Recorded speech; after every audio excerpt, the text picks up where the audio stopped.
Hello everyone, this is Alicia and I'm your coding instructor.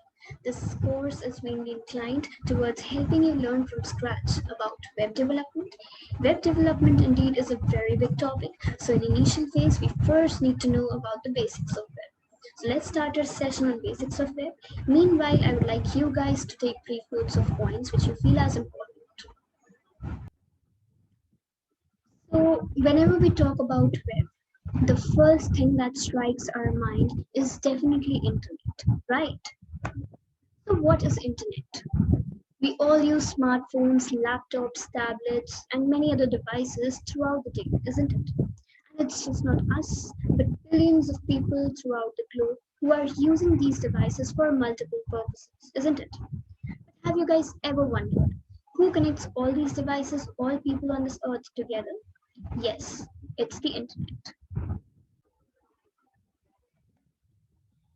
The internet is a global network of billions of computers and other electronic devices. It is basically a global wide area network that connects computer systems across the world. Or in simple words, we can define it as a network of networks. Now you must be thinking like how with the help of internet people are connected to each other, isn't it? Internet carries a vast range of information resources and services, such as interlinked hypertext documents and applications of World Wide Web, electronic mails, telephonic items, and file sharing. It is possible with the help of internet only that we are able to share files, send mails, chat with people, use Google Maps, etc., etc. And the list is actually endless. So it would not be wrong to say that internet seem to have become an eternal part of our lives. So guys, just look at the symbol over here. You're very much familiar with it, right? Now just think, who answers to all your questions when you ask something to Google? This is actually a, a thing to give a thought to, right? Because we are in the habit of using Google almost every day, and if we don't know like how Google actually works and how Google gives answers to all our questions, then it's not right. Exactly. Like suppose if you type anything on Google, okay, we get to see so many pages or like links which open in front of us, isn't it? The thing is that these files of websites, how do they appear in front of us? It's because these files, these websites, these links, these everything that appears in front of us have been uploaded, have been created by other people connected on the internet. So now the question arises like who, like where people upload all these things, right? So guys, we have a big information system called as World Wide Web, okay, or www or just web. You can just assume it to be like a big library of information. So suppose you have any file over this web. Now when you search for Google, when you search anything on Google, each file is uniquely identified by URL. Okay, so let's see how this World Wide Web actually works. Okay, so we already know that whenever we search anything on Google, things have been uploaded by some or the other person, so we get to see those things, right? And people upload these things over World Wide Web, okay? And we are able to access those files. But how? This is the thing, right? So each website or each thing that has been uploaded over World Wide Web has a linked URL. Now URL stands for Uniform Resource Locator. Okay, so each file over the World Wide Web has an associated URL with it, and this URL helps to identify the websites or the files or the web pages that are present on that World Wide Web. Okay, like in this image you can see a person searched for arcade themes. Okay, so many links appear in front of him. You can see the one written in blue like arcade premium big cartel themes and services. So this is the title of the website. Okay, and below it in the green, in green, right, this green, green thing. This green thing is actually the URL associated with that particular website.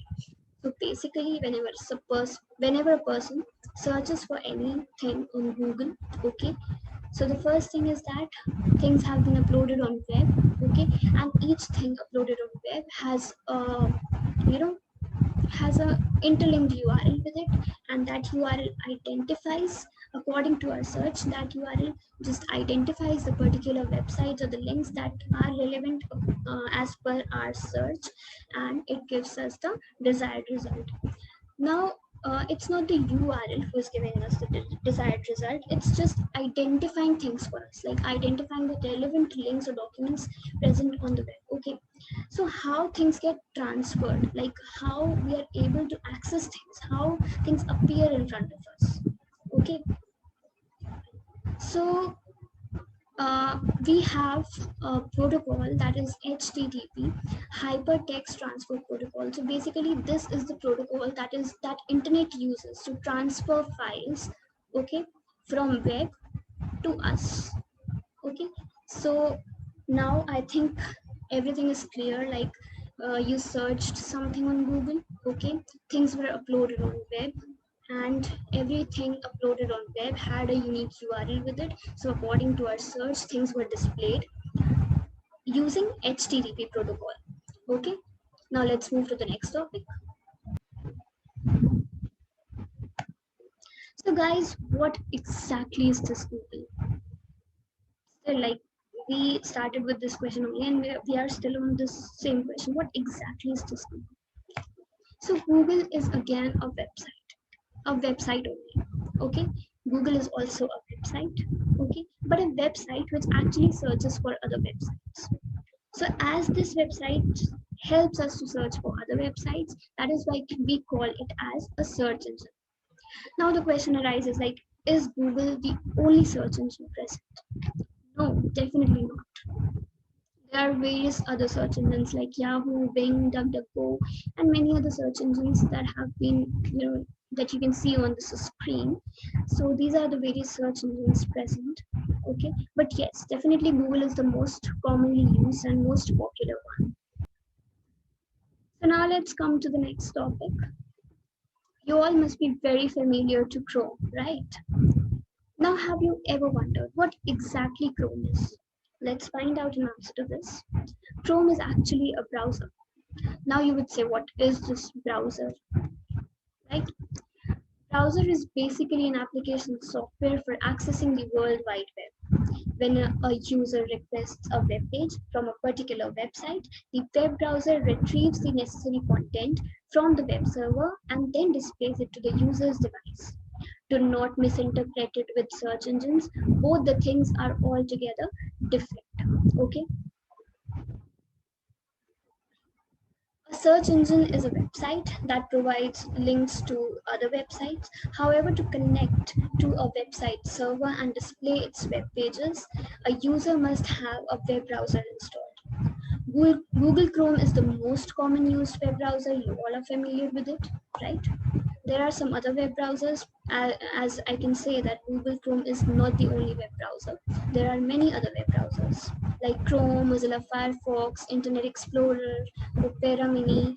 There's a web browser of Microsoft that is called as Microsoft Edge, right? So Google Chrome is not the only web browser. There are multiple web browsers, okay, present. But yes, Google Chrome is the most commonly used. So now that's all for today. I hope you enjoyed the session. Stay safe and have a nice day.